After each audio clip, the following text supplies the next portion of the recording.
Amables asistentes, tiene la palabra el presidente del Tribunal Superior de Justicia y del Consejo de la Judicatura del Poder Judicial del Estado de México, magistrado doctor Ricardo Sodi-Cuéllar.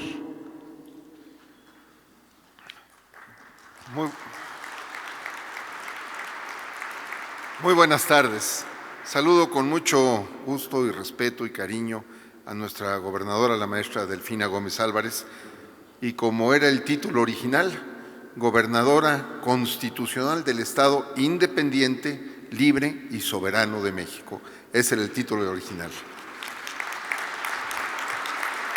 A los diputados Beatriz García Villegas y al diputado Elías Rescala, representantes de la 61ª legislatura del Estado, mucho gusto saludarlos y compartir este momento con ustedes. Señoras y señores, la historia es comprender, pues somos productos de nuestro pasado. Centremos la atención en los instantes concretos que más han marcado nuestro pasado colectivo. Los protagonistas, sus acciones, sus emociones, sus deseos, sus dudas y sus errores pasan al centro del relato, irrumpen con la fuerza de la imprevisibilidad y los revivimos como si fuera la primera vez. 2024 es el año del federalismo. Debemos recordar los acontecimientos que conformaron al Estado mexicano como un todo unido de los territorios de la América septentrional reconocidos por la Constitución de Cádiz de 1812 y que evitaron la separación y balcanización de la región, como ocurrió en Centroamérica, que también formó parte de nuestro territorio. Imaginemos ese gran territorio que iba desde el Oregón hasta el estrecho del Darién, donde México tenía fronteras con la Gran Colombia en el sur, tenía fronteras, aunque no lo crean, con el zar de todas las Rusias en el Oregón, en el norte, y no teníamos un centímetro de frontera con Estados Unidos. Qué tiempos aquellos, ¿verdad?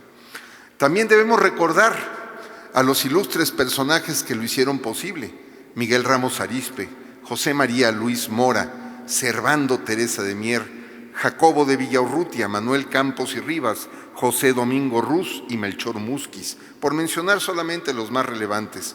Su labor fue titánica, pues no tenían experiencia en elaborar constituciones, no tenían experiencia en formar gobiernos, no tenían experiencia en crear federaciones.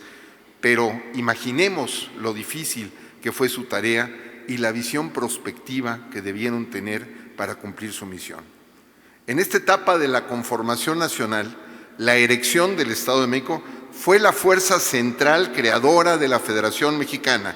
Nuestra entidad fue escenario de todos esos relevantes acontecimientos.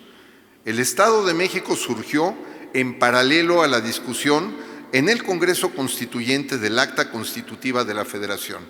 La comisión redactora registró su principal inquietud, y cito: la comisión, abrumada de dificultades en orden a fijar el número de estados que deben componer la Federación de la Nación Mexicana, se fijó un principio general, a saber, que ni fuesen tan pocos que por su extensión y riqueza pudiesen en breves años aspirar a constituirse en naciones independientes, rompiendo el lazo federal, ni tantos que por falta de hombres y recursos viniese a hacer impracticable el sistema. En esencia, pocos y poderosos estados con tendencia a la separación o disolución de la federación, o muchos, pero con poca viabilidad de sostener y soportar el pacto federal. Por otra parte, destaca la hermosa frase: la Federación de la Nación Mexicana.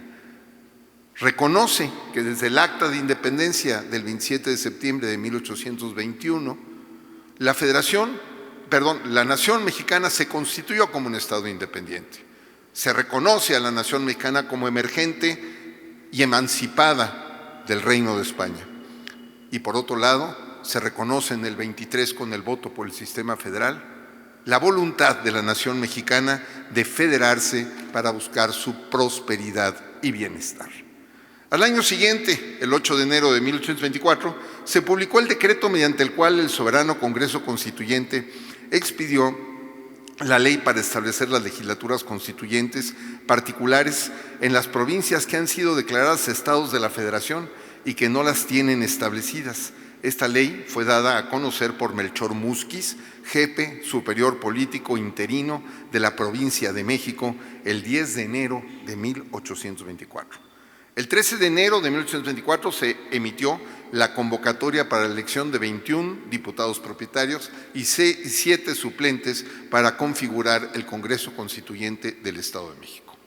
La Diputación Provincial de México, reminiscencia de la Constitución gaditana, se dirige por primera vez a los habitantes del Estado de México el 20 de enero de 1824, mediante una de las primeras circulares expedidas por Melchor Musquiz, donde se exhorta a oponerse a quienes se levanten contra las instituciones que pretenden establecer los buenos patriotas y con el fin de sistemar un gobierno feliz y regenerador que nos pusiese en la grata posesión y pleno goce de nuestros más preciados derechos. Además, se insta a ignorar las voces seductoras de la revolución y resistir a quienes busquen impedir el progreso feliz del nuevo y venturoso gobierno que ha establecido la nación, que está perfeccionándose para hacer y perpetuar nuestra común felicidad. El 31 de enero de 1824, el soberano Congreso Constituyente expidió el decreto que comunicaba el acta constitutiva de la Federación, la cual, en su artículo 7º, menciona al Estado de México como uno de los 16 nuevos estados. Destaca una efeméride que en el Congreso Constituyente se llevó a cabo una polémica muy fuerte entre Miguel Ramos Arizpe y Fray Servando Teresa de Mier, o el Padre Mier, como se le conoce en su natal Nuevo León. Servando Teresa de Mier llegó totalmente vestido de negro y dijo: vengo a firmar el acta de la Federación Mexicana, pero vengo de luto porque pronostico que la Federación Mexicana va a sufrir una secesión de su territorio y la vamos a perder a manos de nuestros futuros vecinos que tienen una política expansionista. La forma de federación no es única imitar a Estados Unidos. Podemos federarnos de otra forma. Tomamos una decisión equivocada y de ahí su famoso discurso de las profecías que lamentablemente se cumplió. Además, ese decreto disponía que las partes integrantes de la Federación serían estados independientes, libres y soberanos, independientes uno de otro, libres y soberanos por virtud del Plan de Casamata, que ordenaba que los estados que quisieran federarse e incorporarse serían libres y soberanos para crear el nuevo ente federal. Y se dividía en 3 poderes. Las constituciones locales determinarían el número de diputados, tiempo de encargo y modo de elección. En cuanto al Ejecutivo, este sería ejercido por el tiempo que determinara la Constitución local y finalmente el Poder Judicial sería ejercido por los tribunales que dispusiera la misma Constitución estatal.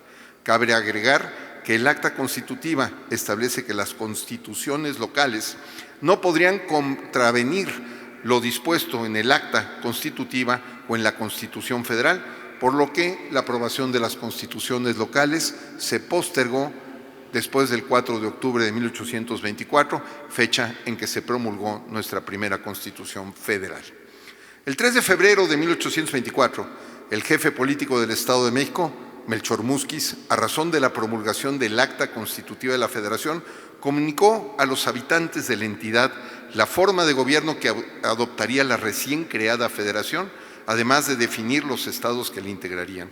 Adicionalmente, se comunicó la división del Poder Supremo y se informó la constitución y atribuciones del Poder Legislativo, el depositario o depositarios del Poder Ejecutivo y las atribuciones del mismo. Finalmente, se anunció que el Poder Judicial estaría representado por una Suprema Corte de Justicia y por los tribunales que estableciera cada estado. La Diputación Provincial tuvo a bien reunirse el 28 de febrero de 1824 con el fin de organizar la ceremonia para la instalación del Congreso Constituyente del Estado de México, lo cual fue anunciado por Musquiz el 1 de marzo de 1824. El 2 de marzo, a las 9 horas, se inició la ceremonia de la instalación del Congreso Constituyente, por lo que se congregaron en la Catedral de la Ciudad de México para realizar un canto solemne de un Te Deum.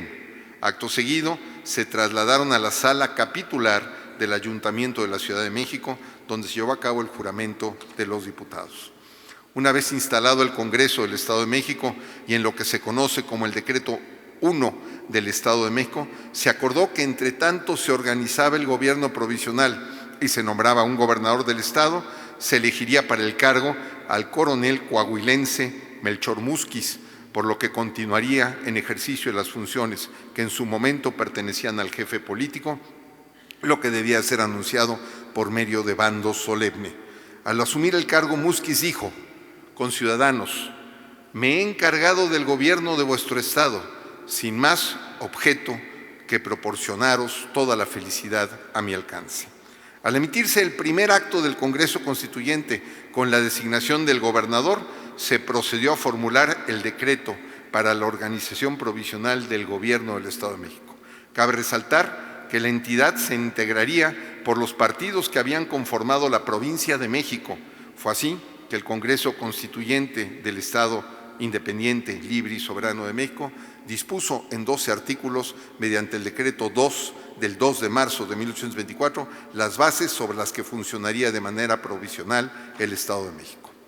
En el decreto del 2 de marzo se hizo pública la instalación legítima del Congreso Constituyente. Además, informó que este había sido elegido conforme a la ley del 8 de enero de 1824, así como de acuerdo a lo dispuesto en el Acta Constitutiva de la Federación. En sus 12 artículos se disponían las bases para el funcionamiento de cada uno de los tres poderes. Se contemplaba la inviolabilidad de los diputados, la forma de gobierno republicana, representativa, popular. Es importante destacar que el Congreso, en ejercicio de sus facultades, formaría la Constitución estatal una vez que la federal se encontrara publicada y sancionada, además de dictar las leyes para alcanzar el bien y la felicidad. En cuanto al Poder Ejecutivo, se disponía la existencia de un gobernador, un consejo y se establecían sus facultades. Por su parte, el Poder Judicial de la entidad descansaría en las autoridades que hasta la fecha lo ejercían, esto es, en la Real Audiencia, en el ámbito civil y criminal. De ahí que Jacobo de Villaurrutia, Manuel Campos y Rivas y José Domingo Ruz, por cierto, firmante del Acta de Independencia, terminarían siendo ministros o magistrados fundadores del Supremo Tribunal de Justicia del Estado de México. Jacobo de Villaurrutia fue su primer presidente. También el Real Consulado de Comercio siguió conociendo de las controversias mercantiles, además de subsistir las jurisdicciones especiales que no habían desaparecido con la extinción de señoríos jurisdiccionales y del Santo Oficio de la Inquisición, como los juzgados de indios. Ayuntamientos y corporaciones civiles y militares y eclesiásticas subsistirían mientras se promulgaran las leyes respectivas de cada ramo. Por último, el decreto establecía de manera clara y precisa que los habitantes del Estado de México no podrían ser gravados sino en la proporción que lo fuesen los de los otros estados.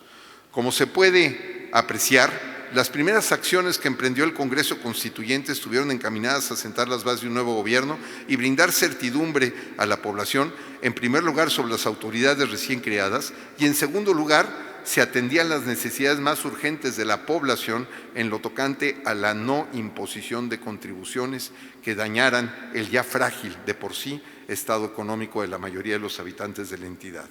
El nuevo gobierno estatal dio muestras de madurez al reconocer que era necesario utilizar como base las autoridades existentes en la transición de provincia a Estado, aunado al factor de la amplísima extensión territorial de la entidad, la cual se conformaba con los territorios de lo que ahora es el estado de Querétaro, Guerrero, Hidalgo, Morelos, Ciudad de México y parte de Tlaxcala, lo que sumaba una superficie aproximada de 113,000 kilómetros cuadrados, con alrededor de 830,000 habitantes y con la Ciudad de México como capital.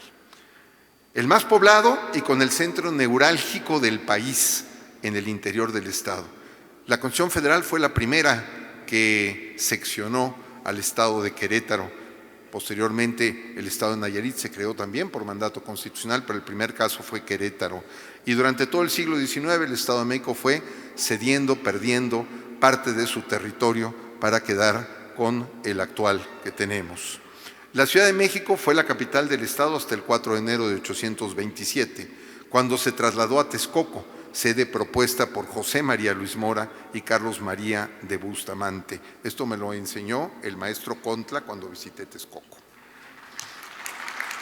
Ahí, en Texcoco, se discutió y sancionó la Constitución Política del Estado de México el 14 de febrero de 1827, tardíamente respecto a otros estados de la Unión. Tal como el genio de Ramos Arizpe estuvo detrás del acta constitutiva de la Federación, el talento de José María Luis Mora estuvo detrás del decreto del 2 de marzo. De ahí que el Congreso le encargara la elaboración de la Ley Orgánica Provisional para el arreglo del Gobierno Interior del Estado Libre, Independiente y Soberano de México, promulgada el 6 de agosto de 1824. Paradójicamente, para Mora y para Fray Servando, el Gobierno y el Congreso mexiquense laboraban y sesionaban en el antiguo Palacio de la Inquisición, la Casa Chata, como se conoce, en la Plaza de Santo Domingo, en la Ciudad de México. Ahí fueron juzgados, torturados y privados de su libertad, y, qué paradoja, ahora eran las oficinas del Gobierno del Estado de México.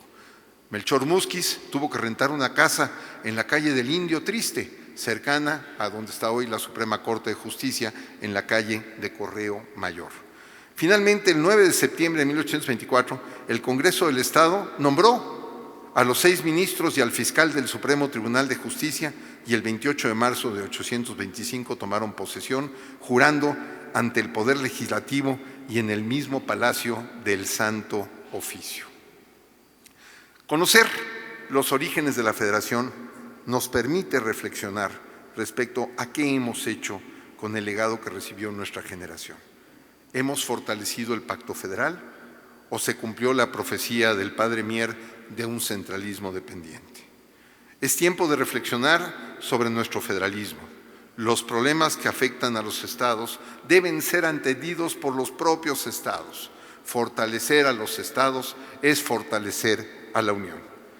Esta fue la epopeya inicial de nuestro querido Estado de México, el que lleva el nombre de la patria y que ha sido pilar del desarrollo nacional como prepotente existencia moral.